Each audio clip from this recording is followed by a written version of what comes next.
ಕಾಂಗ್ರೆಸ್ ಬಿಟ್ಟಿಲ್ಲ. ಆದ್ರೆ ಈ ಬಾರಿ ಮೊನ್ನೆ ಎಲೆಕ್ಷನ್ ಆಗಿತ್ತು, ಕಾಂಗ್ರೆಸ್ ಮಕ್ಕಳ ಟೋಪಿ ಹಾಕಿದೆ. ಬರೀ 5 ಗ್ಯಾರಂಟಿ ತೋರಿಸ್ಬಿಟ್ಟು ಮಕ್ಕಳ ಟೋಪಿ ಹಾಕಿದೆ. ತಮಗೆಲ್ಲ ಆಲ್ರೆಡಿ ಗೊತ್ತಿದೆ. ಮೋದಿಜಿಯವರು 10 ವರ್ಷ ಏನು ಕಾರ್ಯಕ್ರಮ ಕೊಟ್ಟಿರ್ತಾರೆ, ಮುಂಚೆವರು ಕೊಟ್ಟರೆ ಟ್ರೈನ್ ಅಂತ ಹೇಳ್ತಾರೆ. ಒಂದು ದಿವಸದಲ್ಲ 11 ಕಾರ್ಯಕ್ರಮಗಳು ಮೋದಿಜಿಯವರು ಕೊಟ್ಟಿದ್ದಾರೆ. ಏನು 5 ನೋಡಿ 100-150 ಗ್ಯಾರಂಟಿ ಅಂತ ಮ್ಯಾನಿಫೆಸ್ಟೋ ಮಾಡ್ತಾರೆ.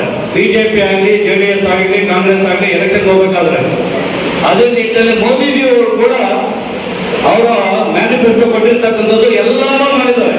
ಮೋದಿಜಿ ಅಂದ್ರೆ ಗ್ಯಾರಂಟಿ ಇವರು. ಆದರೆ ಕಾಂಗ್ರೆಸ್ ಅವರು ಮೊನ್ನೆ ಎಲೆಕ್ಷನ್ ಅಲ್ಲೇ 5 ಗ್ಯಾರಂಟಿ ಪಾಂಪ್ಲೆಟ್ ಹೊಡೆದ್ಬಿಟ್ಟು ಮಕ್ಕಳ ಟೋಪಿ ಹಾಕಿ ಅದು ಕೂಡ ಇನ್ನೂ ಕೊಟ್ಟಿಲ್ಲ.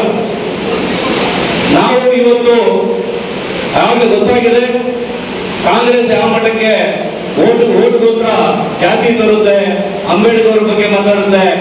ನೈತಿಕತೆನೇ ಇಲ್ಲ. ಮೋದಿಜಿಯವರು ಕೊಟ್ಟಿರ್ತಕ್ಕಂಥ ಏನು ಅಂಬೇಡ್ಕರ್ ಗೌರವ 5% ಕಾಂಗ್ರೆಸ್ ಅವರು ಕೊಟ್ಟಿಲ್ಲ. ಅವ್ರಿಗೆ ನೈತಿಕತೆ ಇಲ್ಲ ಅಂಬೇಡ್ಕರ್ ಬಗ್ಗೆ ಮಾತಾಡೋದಕ್ಕೆ. ಆ ನಿಟ್ಟಿನಲ್ಲಿ ನಾವಿವತ್ತು ಏನ್ ಮಕ್ಕಳ ಟೋಪಿ ಹಾಕಿದ್ದಾರೆ ಆ ತರ ಮತ್ತೆ ಮಕ್ಕಳ ಟೋಪಿ ಹಾಕ್ಸ್ಕೊಂಡಿರ ಮತ್ತೊಮ್ಮೆ ಮೋದಿ ಅಂತಕ್ಕಂಥದ್ದು ಪ್ರಪಂಚನೇ ಹೇಳ್ತಾ ಇದೆ. ಹ್ಯಾಟ್ರಿಕ್ ಮೋದಿ ಅಂತ ಪ್ರಪಂಚ ಹೇಳ್ತಾ ಇದೆ. ಈ ಬಾರಿ ಜೆಡಿಎಸ್ ಮತ್ತು ಬಿಜೆಪಿ ಮೈತ್ರಿ ಆಗಿರ್ತಕ್ಕಂಥದ್ದು ಒಂದೇ ಉದ್ದೇಶ, 400 ಸೀಟ್ ಮೇಲೆ ಗೆಲ್ಲಿಸಿ ಮೋದಿಜಿ ಅವ್ರನ್ನ ಮತ್ತೆ ಪ್ರಧಾನಮಂತ್ರಿ ಮಾಡಬೇಕು ಅಂತ ಹೇಳಿ ಕರ್ನಾಟಕದಲ್ಲಿ 3 ಸೀಟು ಜೆಡಿಎಸ್ ತಗೊಂಡಿದೆ. ಇನ್ನು 25 ಸೀಟು ಬಿಜೆಪಿ ಇದೆ. 100 ಭಾಗ 28 ಸೀಟು ಗೆಲ್ತೇವೆ. ಕಾಂಗ್ರೆಸ್ ಒಂದೇ ಗೆದ್ದಿತ್ತು, ಈ ಬಾರಿ ಅದು ಗೆಲ್ಲಲ್ಲ.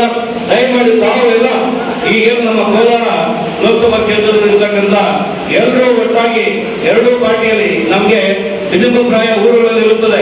ಜೆಡಿಎಸ್ ಬಿಜೆಪಿ ಮತ ಬೂತಲ್ಲಿ ಭಿನ್ನಾಭಿಪ್ರಾಯ ಇರ್ತದೆ. ತಾವೆಲ್ಲ ಮುಖಂಡರು ಬಂದಿದ್ದೀರಾ.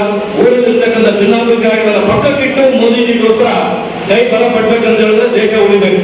ದೇಶ ಉಳಿಬೇಕಂತ ಹೇಳಿದ್ರೆ ಮೋದಿಜಿ ಬರಬೇಕು.